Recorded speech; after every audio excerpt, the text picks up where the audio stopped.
හෝමියෝපති වෛද්‍ය ක්‍රමයේ නිර්මාතෘවරයා ලෙස සැලකෙන ක්‍රිස්ටියන් ෆෙඩරික් සැමුවෙල් හානිමාන් යනු වෛද්‍ය ඉතිහාසයේ සුවිශේෂී චරිතයකි. එතුමා 1755 වසරේ අප්‍රේල් මාස 10 වෙනි දින ජර්මනියේ සැක්සනී ප්‍රාන්තයේදී උපත ලැබීය. ඉතා දක්ෂ භාෂා පරිවර්තකයෙකු වූ එතුමා ඉංග්‍රීසි, ප්‍රංශ, ඉතාලි, ග්‍රීක සහ ලතින් ඇතුළු භාෂා කිහිපයක් දැන සිටියේය. වෛද්‍ය සැමුවෙල් හානිමාන්ගේ ජීවිතය අභියෝග සහ කැපවීම් වලින් පිරුණු එකකි. එතුමාගේ ජීවිතයේ සාමකාමී එකක් නොවූ අතර බොහෝ දෙනාගේ විවේචනවලට මුහුණ දීමටද එතුමාට සිදුවිය. එතුමා අතිශය දුප්පත්කමින් පීඩා වින්දේය. ඉතා අසීරුවෙන් අධ්‍යාපන කටයුතු කළ එතුමා ප්‍රධාන වශයෙන් ලයිප්සිග්, වියානා සහ අර්ලන්ගන් යන විශ්වවිද්‍යාල තුනෙහි අධ්‍යාපනය ලැබීය.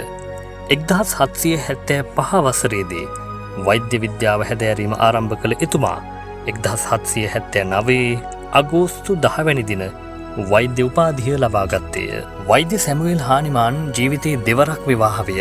1782 වසරේදී එතුමා ජොහානා හෙන්රියට් කොච්ලර් සමග විවාහ විය. ඔවුන්ට දරුවන් 11 දෙනෙකු සිටි අතර ඔවුන්ද එතුමාගේ වෛද්‍ය පර්යේෂණ කටයුතු සඳහා උපකාර කළහ. පළමු බිරිඳගේ මරණයෙන් පසු එතුමා 80 වැනි වියේදී ප්‍රංශ ජාතික මාරි මෙලනි ඩාවිල් නැමැති කාන්තාව සමග විවාහ විය. ඇයද හෝමියෝපති වෛද්‍ය විද්‍යාව හැදෑරූ අතර ජීවිතයේ අවසාන කාලයේදී විශාල සහායක් විය. එකල සිටි බටහිර ඇලෝපති වෛද්‍යවරුන් ඔහුගේ නව ක්‍රමවේදයට දැඩි ලෙස විරුද්ධ වූහ.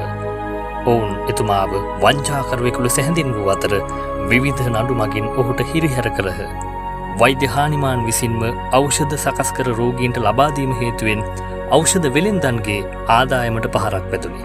මේ හේතුවෙන් බොහෝ නගරවල එතුමාට ඖෂධ නිකුත් කිරීම තහනම් කරමින් නීති පැන වූ අතර ඒ නිසාම නිතර පදිංචිය වෙනස් කිරීමට එතුමාට සිදුවිය. එතුමාගේ ජීවිත කාලය තුලදීම එතුමාගේ දරුවන් කිහිප දෙනෙකු මිය යෑම ඔහුට විශාල මානසික පීඩාවක් විය.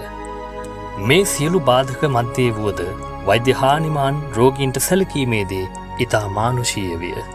එකල මානසික රෝගීන්ට සතුන්ට මෙන් දම්වැල් දමා සැලකූ යුගයක ඔවුන්ට කරුණාවෙන් සහ ඖෂධ මගින් ප්‍රතිකාර කළ යුතු බව මුලින්ම ප්‍රකාශ කළ වෛද්‍යවරුන් අතර එතුමා ප්‍රමුඛ වේ.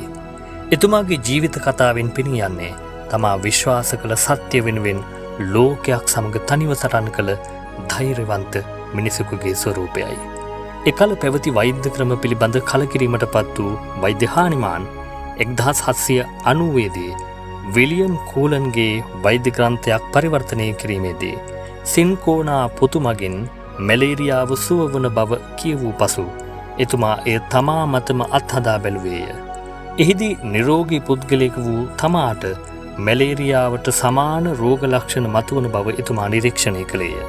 මෙයින් එතුමා සිමිලියා සිමිලබස් කියුරෙන්ට හෙවත් සමානදීන් සමානදේ සුවවේ යන සිද්ධාන්තය ලොවට හඳුන්වා දුන්නේය. ඕගනන් ඔෆ් මෙඩිසින් හෝමියෝපති වෛද්‍ය විද්‍යාවේ මූලධර්ම ඇතුළත් කර එතුමා ලියූ ප්‍රධානතම ග්‍රන්ථයයි.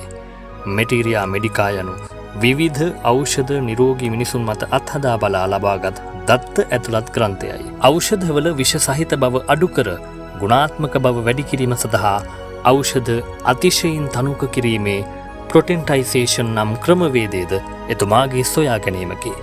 එතුමා ලෝක පූජිත වෛද්‍යවරයෙකි. සත්‍ය වෙනුවෙන් ලෝකයක් සමග තනිව සටන් කළ ධෛර්යවන්ත මිනිසෙකි. වෛද්‍ය ක්‍රිස්ටියන් ෆෙඩරික් සැමුවෙල් හානිමාන් 1843 වසරේ ජූලි මාස 2 වැනි දින ප්‍රංශයේ පැරිස් නුවරදී අභාව ප්‍රාප්ත විය. අදටත් ලොව පුරා හෝමියෝපති වෛද්‍යවරුන් එතුමාව ගෞරවයෙන් සමරන අතර එතුමාගේ ජන්මදිනය වන අප්‍රේල් මාස 10 වෙනිදා ලෝක හෝමියෝපති දිනය ලෙස නම් කර ඇත.